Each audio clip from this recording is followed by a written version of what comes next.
Depuis la nouvelle loi de janvier-février 2025, le loueur meublé non professionnel LMNP est-il toujours intéressant?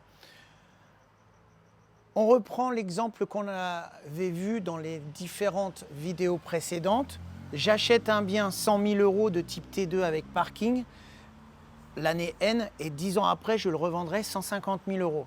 Si je fais de la location nue, que je loue ce T2 650 € par mois brut, en net, une fois que j'enlève les charges de copropriété, de taxes foncières et de revenus de gestion locative, pardon, ça me fait 480 € net par mois, soit 5 800 € net par an de revenus locatifs. Sur ces 5 800 €, vous aurez, comme la plupart des gens sont dans la tranche marginale d'imposition à 30%, on aura un impôt sur le revenu à 1 700 € par an sur les 5 008 et une CSG-CRDS de 1 000 € par an à payer, soit 2 700 € par an d'impôt sur ces revenus locatifs de 5 800.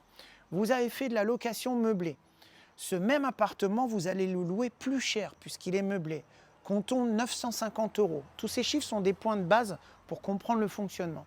J'enlève les charges de copropriété et de comptabilité, parce que quand on est en LMNP au réel, il est préférable d'avoir un comptable. Ça me fait 700 € par mois net, donc 8 400 € par an. Grâce à la pratique de l'amortissement comptable en loueur meublé non professionnel, qu'on a vu dans les vidéos qui définissent l'amortissement, grâce à ça, on a 0 € d'impôt à payer pendant ces 10 ans. Par contre, lorsque je revends 10 ans après, j'ai acheté 100 000, je revends 150 000, j'ai bien 50 000 de plus-value. L'impôt sur la plus-value, on l'a vu dans la vidéo précédente, est plus important lorsque j'ai fait des amortissements, c'est la nouvelle loi qui nous l'impose, par rapport à la location nue. Donc, si je fais le point, lorsque j'ai loué nu pendant 10 ans, j'ai eu 5 800 de revenus locatifs x 10, 58 000 €. 2 700 € d'impôts par an, x 10, 27 000 € d'impôts. Et lorsque je revends, j'avais vu dans la vidéo précédente que l'impôt sur la plus-value était d'environ 11 000 €. L'impôt sur la plus-value des 50 000, avec abattement. Lorsque j'ai pratiqué la location meublée, je revends à 10 ans. J'ai le même argent en plus, le même gain, la même plus-value. Je cumule donc les loyers depuis 10 ans. 700 € x 12, 8004, x 10, 84 000 €. Je n'ai pas payé d'impôt. Donc, contrairement à la location nue, je n'ai pas d'impôt pendant ces 10 ans. Par contre, lorsque je revends à 10 ans, j'ai 3 fois plus d'impôt sur la plus-value qu'en location nue. Par contre, quand on cumule le tout, 84 000, on déduit les 30 000, on a un résiduel de 46 000. On compare donc ce que j'ai gagné en location meublée grâce à des loyers boostés.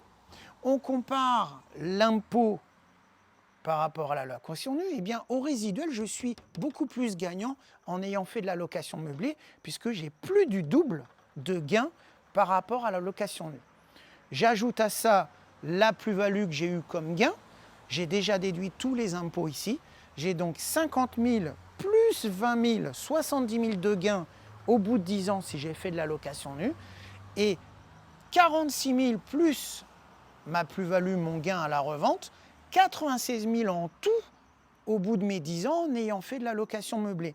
Donc il est toujours intéressant de rester en location meublée non professionnelle, même si la loi de 2025 réintègre les amortissements dans le calcul des impôts sur la plus-value, puisqu'on a un gain de 26 000 € en plus si j'avais été en régime de location nue.